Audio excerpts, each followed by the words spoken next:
weekly market recap with SC Securities. Let's have a look at some of the latest developments in the Sri Lankan economy and financial market. The banking sector saw renewed credit growth driven by private sector demand and supported by lower interest rate, whilst the dependence on state-owned enterprises declined mainly due to the government absorbing certain credit facilities. Profitability improved, boosted by higher net interest income. Both finance companies and insurance sectors mirrored these positive trends with enhanced asset quality, capital adequacy and liquidity levels. Tourism sector represented only 3.8% of this credit of banking sector. Hence, this sector's impact on the banking industry has been minimal. Foreign participation in the stock market rose in the first 8 months of 2024 compared with the same period in 2023, but a net foreign outflow of $70 million was recorded. As macroeconomic stability continues, long-term foreign inflows are expected into the stock market, which would help build the foreign exchange reserves.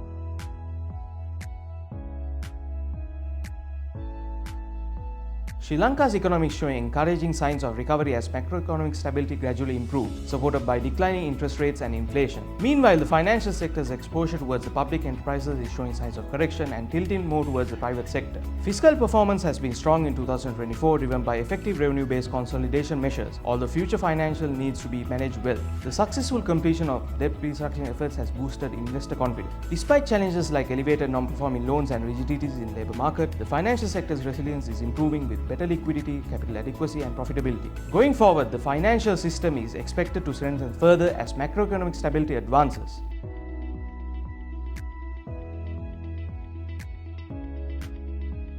Sri Lankan banks maintain foreign reserves of $3.7 billion with financial institutions abroad by end of Q2 2024, a move aimed at ensuring liquidity in order to meet foreign currency obligations and facilitate essential imports. However, accumulating these funds abroad, while crucial for liquidity risk management, may reduce banking sector profitability by tying up capital that could be used for higher return investments. Domestic systemically important banks held the largest share of these reserves at $1.6 billion. Though these balances declined in recent quarters, the focus on ensuring foreign currency liquidity reflects prudent risk management. This strategy has helped the banking sector to be resilient amidst ongoing foreign currency challenges.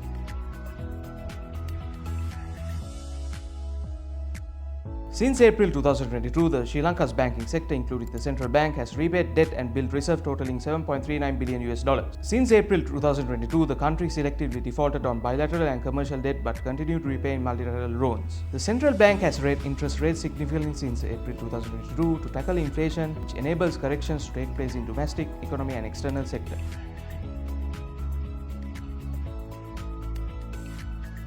Cinnamon Life at City of Dreams Sri Lanka, a landmark $1.2 billion project by John Keel's group, opened on Tuesday with a soft launch, marking a major milestone in Colombo's development. The project includes 687 luxurious rooms as part of Cinnamon Life Hotel and also contains the largest event venue in Colombo, featuring a 5,000-seat exhibition center and state-of-the-art conference facilities. It will also provide a diverse culinary experience with over 1,500 staff members, including 250 chefs, offering high-end dining options.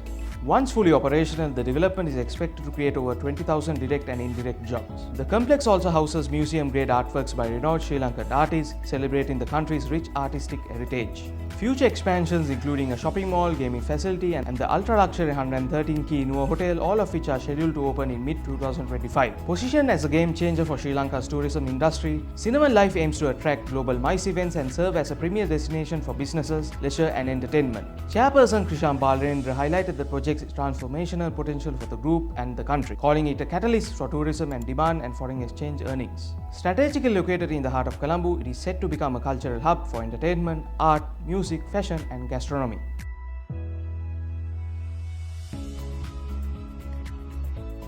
The Colombo Stock Exchange has introduced high-yield bonds, providing companies with rating below investment grade an opportunity to raise capital by issuing bonds. This initiative is aimed at easing access to capital markets for companies that previously struggled to meet the requirements for standard listed corporate bonds, which typically require high credit rating. Only regulated entities such as banks, non-banking financial institutions, and insurance companies are eligible to issue these bonds. The bonds will be listed on the CSE, but trading will occur on the over-the-counter platform and will be restricted to qualified investors. These investors are typically experienced in managing risk and will benefit from the higher return potential offered by these riskier bonds. With the recent Treasury-bill auction, the 91-day T-bill rate stands at 9.32%, showing a decrease of 37 basis points. The 182-day T-bill rate stands at 9.65%, showing a decrease of 30 basis points, and the 1-year T-bill rate stands at 9.95%, showing a decrease of 5 basis points.